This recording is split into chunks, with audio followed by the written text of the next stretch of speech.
Lucy Hawkins wiped down the last table in her section and looked up as the massive doors of the Celestial Table restaurant slid open with a soft hiss. And what she saw made her breath catch in her throat, for the Drakari had arrived. She had heard stories about the dragon people from the outer rim of the galaxy, but nothing had prepared her for the reality of seeing them in person. And they were magnificent and terrifying all at once. Standing nearly 8 feet tall, with scales that gleamed like polished metal under the soft lights of the restaurant, the Celestial Table was the finest dining establishment on Haven Prime, the neutral space station where species from across the galaxy came to negotiate treaties and forge alliances. And tonight was perhaps the most important night in human history, for the Drakari Empire had finally agreed to discuss peace and trade with Earth.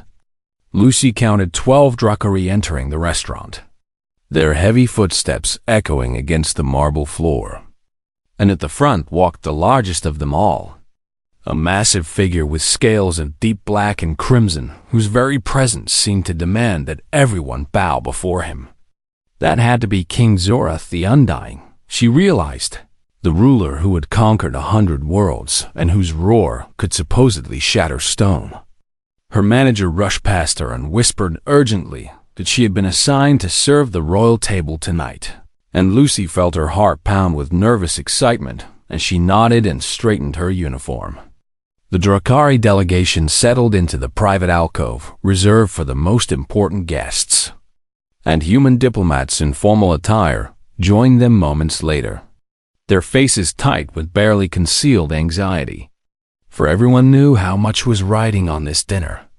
Commander Nina Grant stood near the entrance in her crisp military uniform, her sharp eyes scanning the room for any sign of trouble.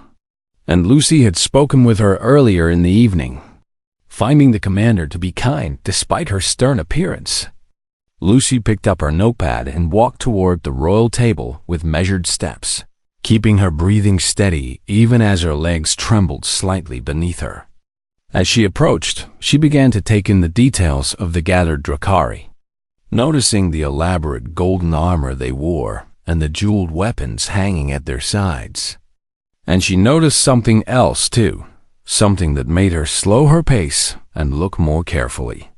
At the far end of the table, separated from the others by an empty chair on either side, sat a young Drakari who looked completely different from his companions. His scales were pale silver rather than the dark colors of the others, and his eyes were a soft amber that seemed filled with a sadness Lucy recognized instantly, for she had seen that same look in her brother Danny's eyes many years ago.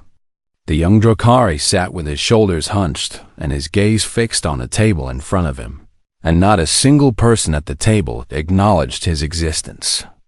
A servant came around with a pitcher of water and filled every glass at the table except his, simply skipping over him as if he were not there at all. Lucy felt a spark of anger ignite in her chest as she watched this happen. She continued her approach and stood at attention beside the table, greeting the delegation and asking if she could take their orders for drinks before the meal began. King Zorath looked at her with ancient eyes that held the weight of centuries and nodded slowly, his deep voice rumbling like thunder as he requested their traditional fire wine for himself and his advisors. One by one, the Drakari called out their orders, and Lucy wrote each one down carefully on her notepad. When the ordering reached the silver-scaled young one, he raised his hand slightly as if to get attention, but an older Drakari with elaborate religious markings on his scales cut him off with a sharp gesture. The older one, whom Lucy would later learn was Elder Priest Morvax, spoke coldly and said they should move on since the voiceless one required nothing. Lucy watched the young Drakari's hand fall back to his lap, his amber eyes dimming with hurt and resignation, and she felt her anger grow hotter. She finished taking the other orders and made her way to the bar, her mind racing with questions about what she had just witnessed. Why was that young one being treated so cruelly by his own people? And what did the priest mean by calling him the Voiceless One? She prepared the drinks with practiced efficiency and loaded them onto her tray. But she also added an extra glass of chilled water without being asked. When she returned to the table, she served each guest their requested drink. And when she reached the end of the table, she deliberately set the glass of water in front of the silver-scaled young one. His amber eyes shot up to meet hers with shock and confusion, as if he could not believe someone had actually acknowledged his presence. Elder Priest Morvax made a sound of disgust and said the human was wasting good water on a cursed creature. Lucy felt the eyes of the entire table turn toward her, including the piercing gaze of King Zareth himself, but she refused to look away from the young Drakari. She smiled gently at him and asked if there was anything else he would like. The young one opened his mouth as if to respond, but no sound came out, and Lucy suddenly understood. He could not speak.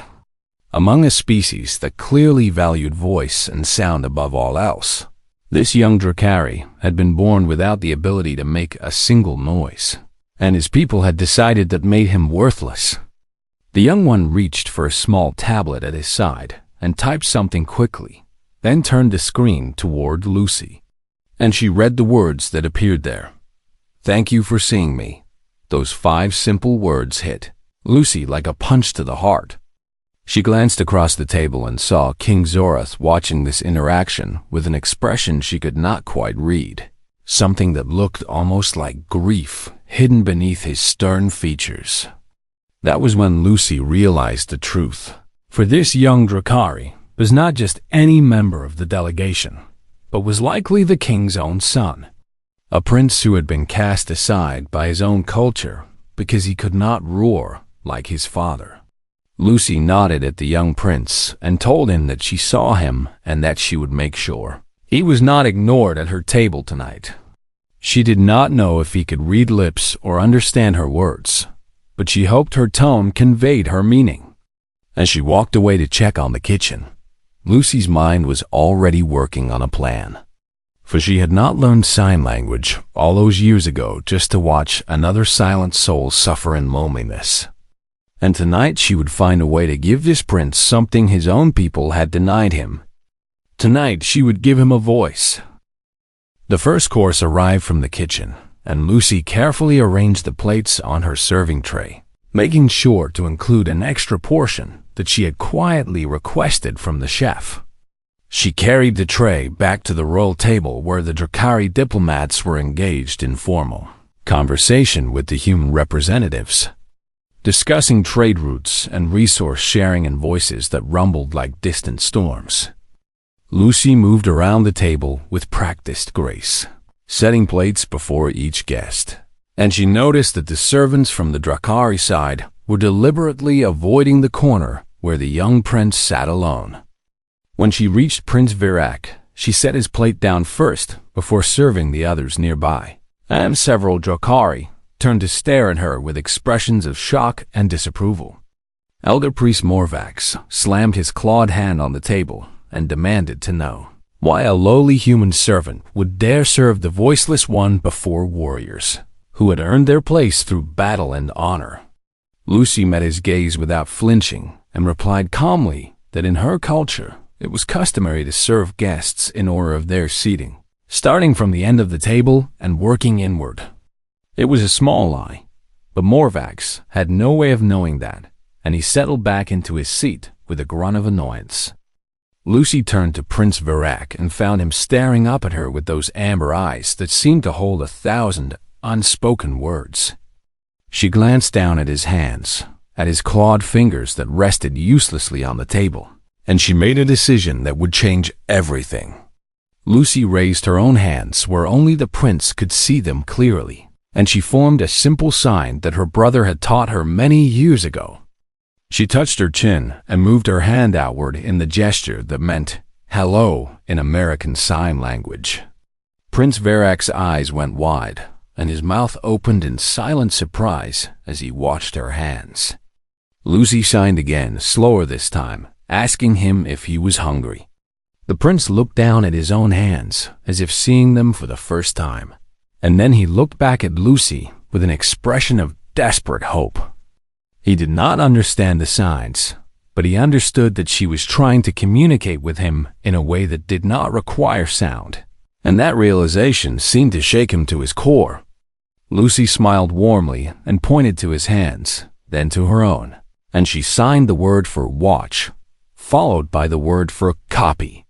She had to move on to serve other tables, but every time she passed the royal alcove, she would pause near Prince Virak and teach him a new sign.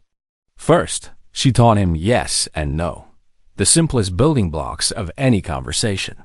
Then she taught him thank you and please and help.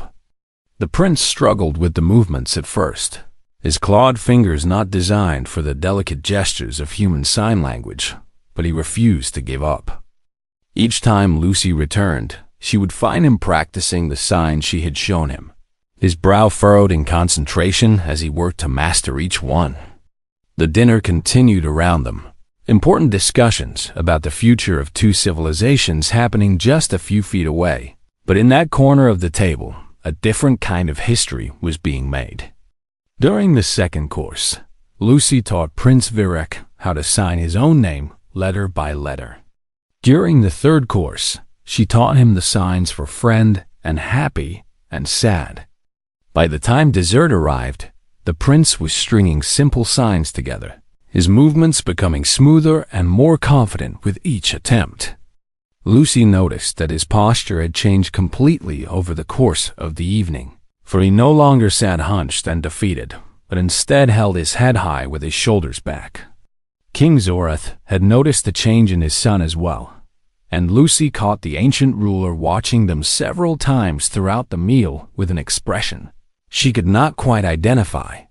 Was it curiosity or confusion or perhaps something deeper, something like hope? Commander Grant had also been observing the interaction, and when Lucy passed by her position near the entrance, the commander stopped her with a gentle hand on her arm. The commander asked quietly what Lucy was doing with the young prince. Lucy explained that she was teaching him to speak with his hands, the same way her brother Danny had learned to communicate after losing his hearing as a child. Commander Grant's expression softened, and she told Lucy to be careful, but also said that what she was doing was beautiful.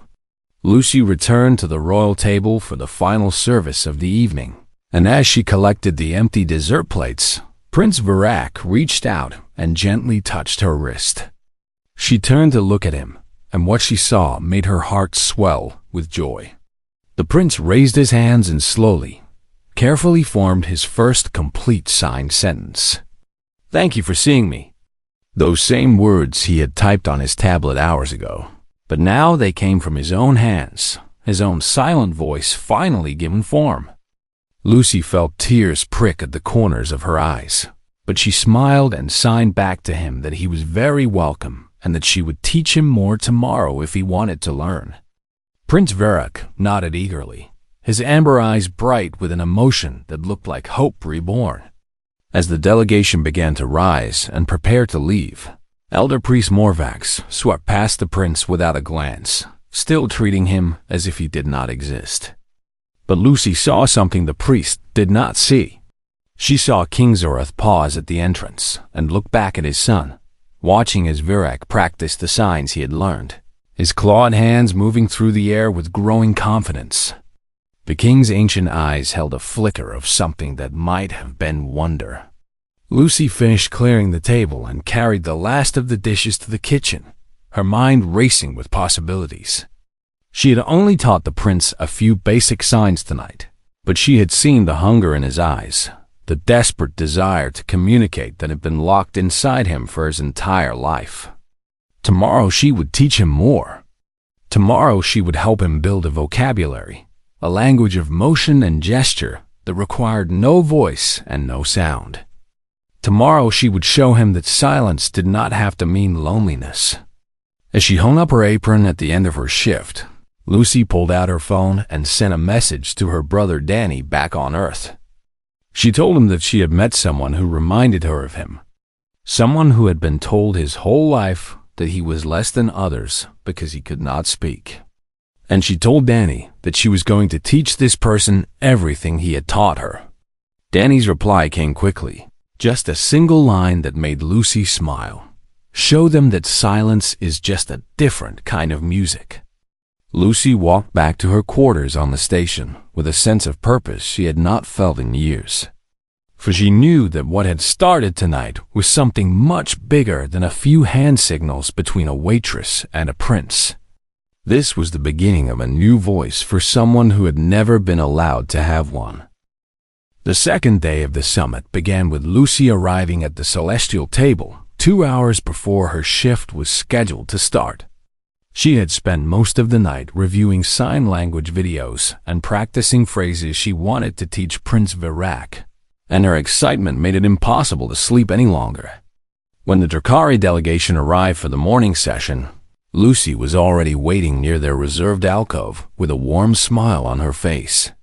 Prince Virac entered with the others, but unlike the previous night, his head was held high and his amber eyes were scanning the room with eager anticipation. The moment he spotted Lucy, his entire face lit up with joy, and he immediately raised his hands and signed, "Hello, friend," with movements that were clumsy but clear. Lucy felt her heart swell with pride as she signed back, "Hello," and "Good morning." The prince had been practicing, that much was obvious, and his dedication to learning this new language filled her with determination to teach him everything she could. The diplomatic discussions resumed, with human and Drakari representatives arguing over trade percentages and border agreements. But in the corner of the room, Lucy and Prince Virac were having their own silent conversation. Between serving courses and refilling drinks, Lucy taught the prince dozens of new signs. She taught him words for emotions like happy and sad and angry and scared. She taught him words for family like father and mother and brother and sister. She taught him words for the things around them like food and water and table and door. Prince Virac absorbed each new sign like a person dying of thirst who had finally found water. During a break in the negotiations, the prince pulled out his tablet and typed a question for Lucy, asking her how she had learned this language of hands. Lucy sat down beside him and told him the story of her younger brother, Danny.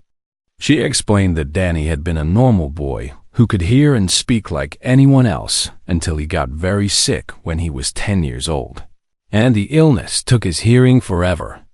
Many people treated Danny differently after that. She signed slowly so Virac could follow, and some people even acted like he had become stupid or worthless just because he could not hear. But Danny refused to let others define him, and he learned sign language and lip reading and went on to become a famous musician who created songs that deaf people could experience through vibrations and visual displays. Prince Virac watched her hands with intense focus, and then he typed another message on his tablet. "Your brother sounds very brave." Lucy signed back that Danny would say the same thing about Virac. She told the prince that his silence was not a weakness, but a different kind of strength, and that the people who ignored him were the ones with the real disability because they could not see his worth. Something changed in Prince Virac's eyes at that moment, a spark of confidence that had not been there before. He signed to Lucy slowly and asked her to teach him how to say one more thing. Lucy asked what he wanted to learn, and the prince typed his response, "I want to say that I am not broken." She taught him each sign carefully. "I am not broken," and watched as he repeated the phrase over and over, his hands growing more confident with each repetition. Neither of them noticed that Elder Priest Morvax had been watching their exchange from across the table. The old priest rose from his seat and strode toward them with anger blazing in his reptilian eyes.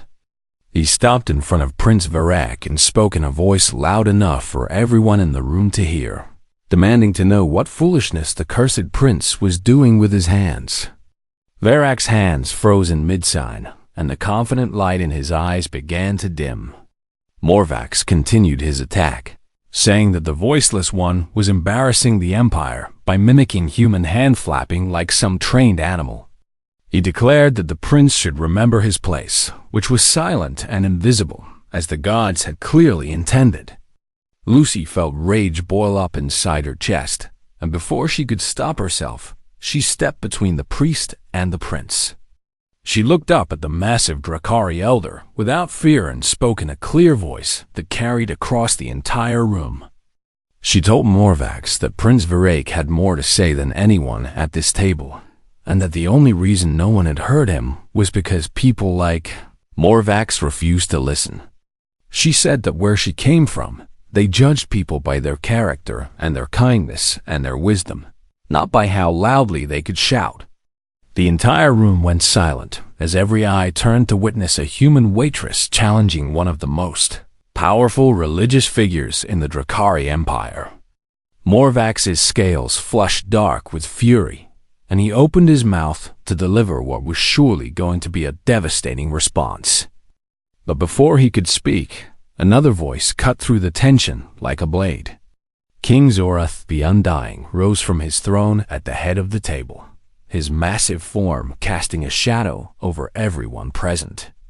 The ancient king looked at Lucy with eyes that seemed to pierce straight through to her soul, and everyone in the room held their breath waiting to see what he would do. Would he punish the human for her disrespect, or would he side with his priest and condemn his own son once more? But King Zorath did neither of those things. Instead, the Dragon King turned to look at his son, really look at him perhaps for the first time in years, and he saw the signs that Varric was still forming with his trembling hands. "I am not broken," the prince signed, "even in the face of all this hostility. I am not broken." King Zorath watched those hands move through the air, watched his son communicate in a way he had never seen before, and something shifted in the ancient ruler's expression. He turned back to Lucy and spoke in a voice that rumbled like thunder across mountains. The king said that this human had given his son something that an entire empire could not provide, and he asked Lucy if she would teach him to understand what his son was saying. Lucy blinked in surprise, hardly able to believe what she was hearing. The Dragon King, ruler of 100 worlds, was asking her to teach him sign language so he could communicate with his own child. She bowed her head respectfully and told King Zorath that it would be her honor to teach him. Morvax sputtered in outrage and demanded to know if the king had lost his mind, but Zorath silenced him with a single look that carried the weight of centuries of absolute power.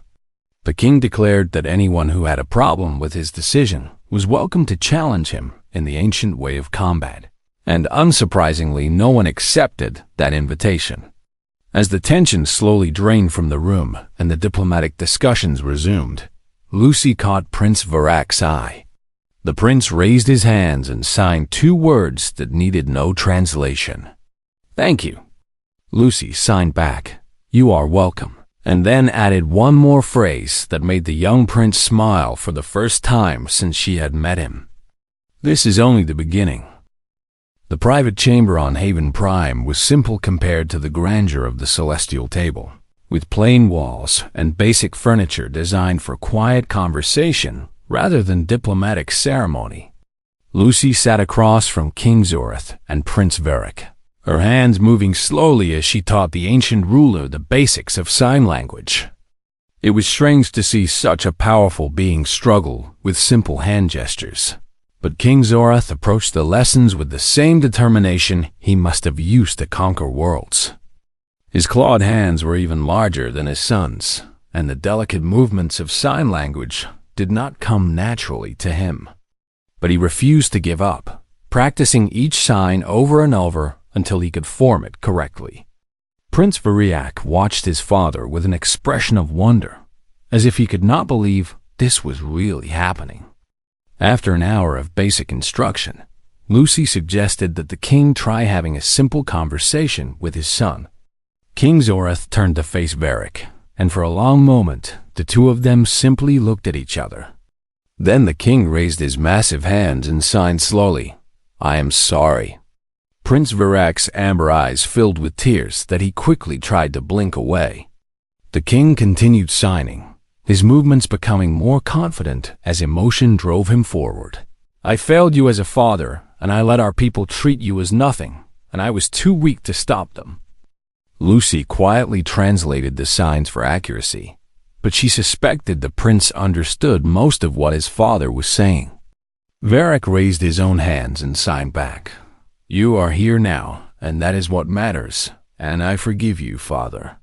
King Zorath reached out and placed his massive clawed hand on his son's shoulder, and Lucy saw the ancient ruler's eyes glisten with moisture that he would probably never admit to. They spent the next several hours together, father and son finally communicating after a lifetime of silence. King Zorath asked his son about his life, about his thoughts and dreams and fears, questions he had never been able to ask before. And Prince Varric answered with hands that moved more confidently with each passing minute, sharing things he had kept locked inside for 20 years. But the most important revelation came when the king asked his son what he had learned during all those years of sitting silently at diplomatic meetings. Prince Varric's response stunned both Lucy and his father. The prince explained that because no one paid attention to him, he had been free to watch and listen and learn without anyone guarding their words around him. He had observed the patterns of negotiation, the subtle body language that revealed when someone was lying, the hidden alliances and secret deals that happened behind closed doors. He told his father that the current treaty had a serious problem that no one else had noticed. King Zorath leaned forward with intense interest and asked his son to explain. Varric signed rapidly, his hands dancing through the air as he laid out his observations. He had noticed Elder Priest Morvax exchanging glances with a faction leader named General Kethra during key moments of the negotiation. He had seen Morvax subtly signal the Drakari translator to change certain words in the treaty document. He had watched the body language of the human diplomats shift from confidence to confusion when specific clauses were discussed. The prince concluded that Morvax was sabotaging the treaty, deliberately inserting hidden language that would allow the Drakari Empire to claim human colony worlds under the guise of protective administration. King Zorath's scales flushed dark with fury as he listened to his son's analysis. He demanded to know why Morvax would do such a thing.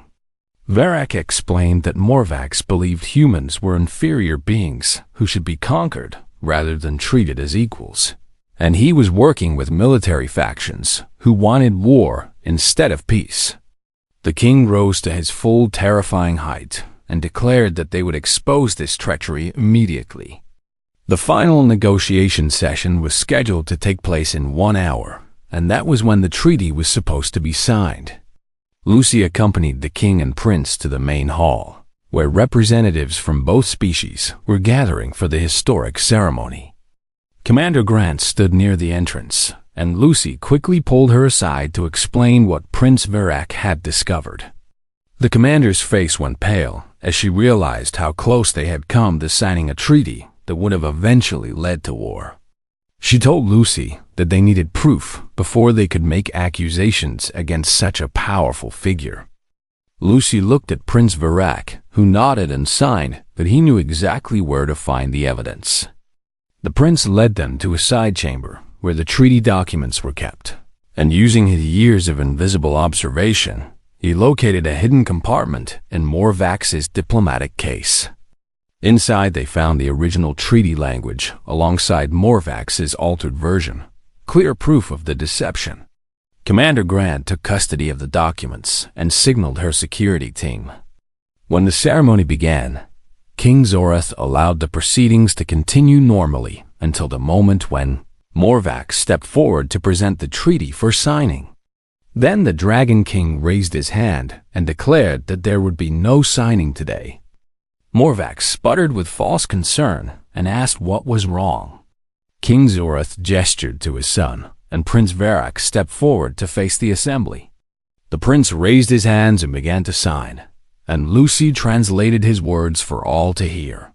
He explained the sabotage in clear detail, describing exactly what Morvax had changed and why, and pointing to the altered clauses that would have given the Drakari Empire control over human worlds. Commander Grant then produced the evidence they have found, holding up both versions of the treaty for everyone to see. Morvax's face twisted with rage, and he lunged toward the prince with his claws extended.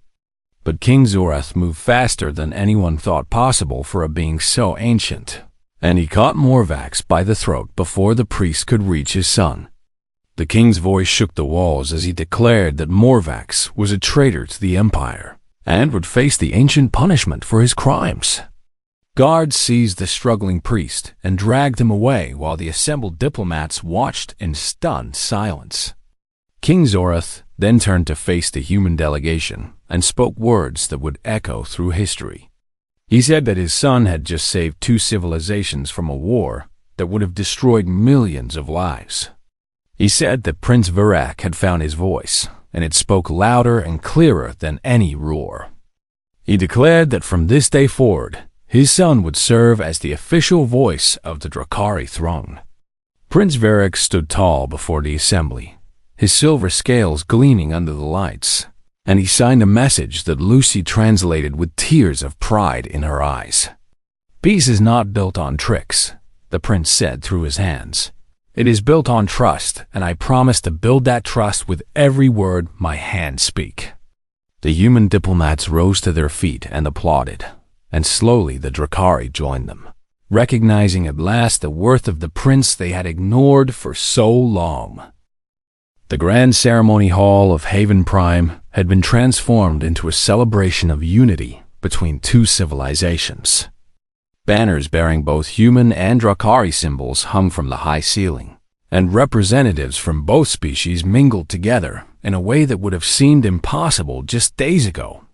Lucy stood near the entrance in a formal dress that Commander Grant had helped her find, feeling out of place among all the diplomats and dignitaries who filled the room.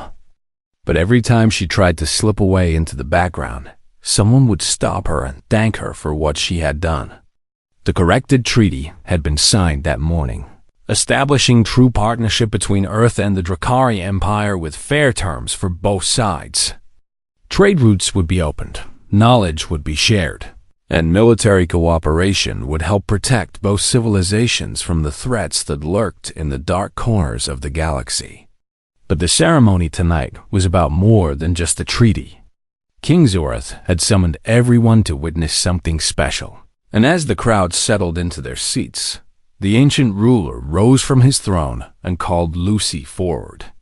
She walked through the parting crowd on trembling legs, her heart pounding so hard she was sure everyone could hear it. When she reached the front of the hall, King Zorath looked down at her with eyes that held warmth she had not seen before. He spoke in a voice that reached every corner of the massive room, declaring that this human had changed the fate of his bloodline and his empire. He said that Lucy Hawkins had seen value where others saw shame, had found voice where others heard only silence, and had built a bridge between father and son that 20 years of failure could not.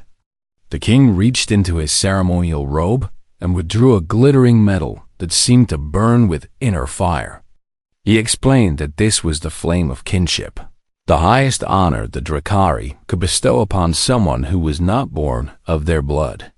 In 10,000 years of empire, fewer than 20 beings had ever received this honor, and Lucy would be the first human to wear it. Lucy bowed her head as the king placed the medal around her neck, feeling the surprising warmth of the metal against her skin. When she raised her eyes, she saw Prince Virak standing beside his father, signing something she almost missed through her tears. "My friend," the prince signed, "my sister in all ways that matter." Lucy signed back, "My brother," and heard the crowd gasp as they watched the silent exchange. King Zorath announced his second decree of the evening. He declared that Prince Virak would serve as the first ambassador to humanity, a role created specifically for him. The prince would live among humans, learn their ways, and strengthen the bonds between their species. And most importantly, sign language would be formally recognized as an official diplomatic language of the Human Drakari Alliance. A murmur of amazement rippled through the crowd at this unprecedented announcement. Commander Grant stepped forward and added that Earth's government had agreed to establish sign language education programs throughout human space. She said that millions of humans would learn to speak with their hands, creating a universal visual language that could bridge any gap of sound or species. Lucy watched as Prince Virak walked to the center of the stage, his silver scales gleaming under the lights. He raised his hands and began to sign, and Lucy translated his words for the assembled crowd. "For my whole life, I was told that I was broken," the prince said through his moving hands. "I was told that my silence was a curse and that I would never matter to anyone. But a human waitress saw me when my own people would not look at me. She gave me words when I had none.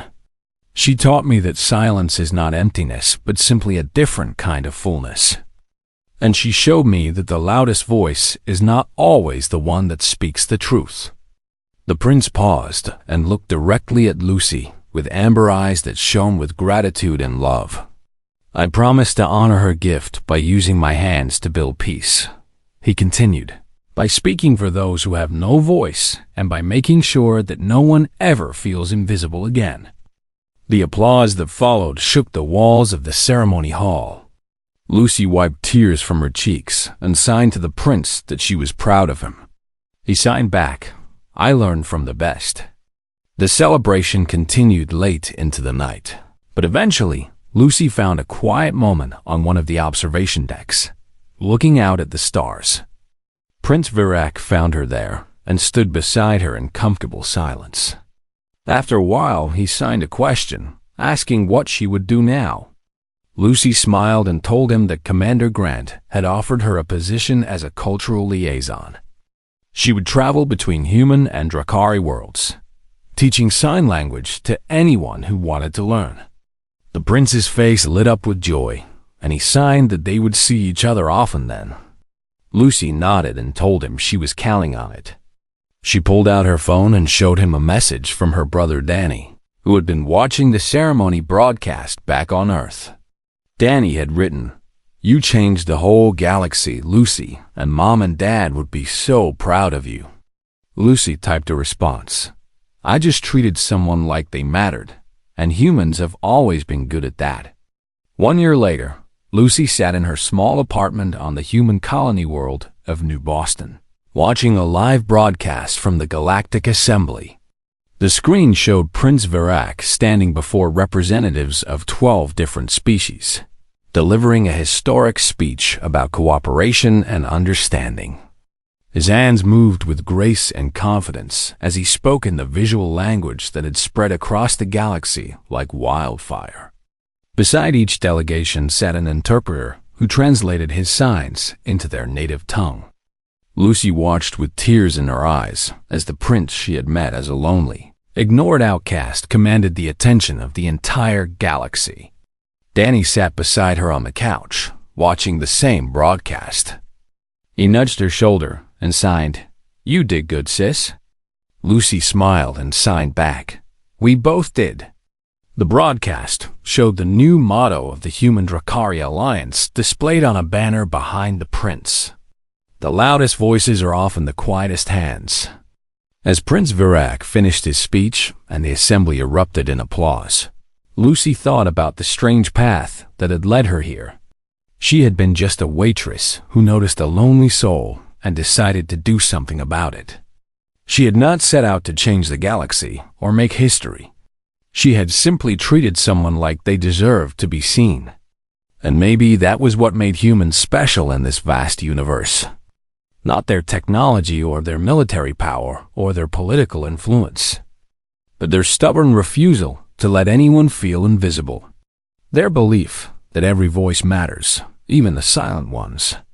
Their ability to build bridges out of nothing but kindness and patience. Lucy looked back at the screen where Prince Virak was accepting congratulations from dignitaries of a dozen worlds.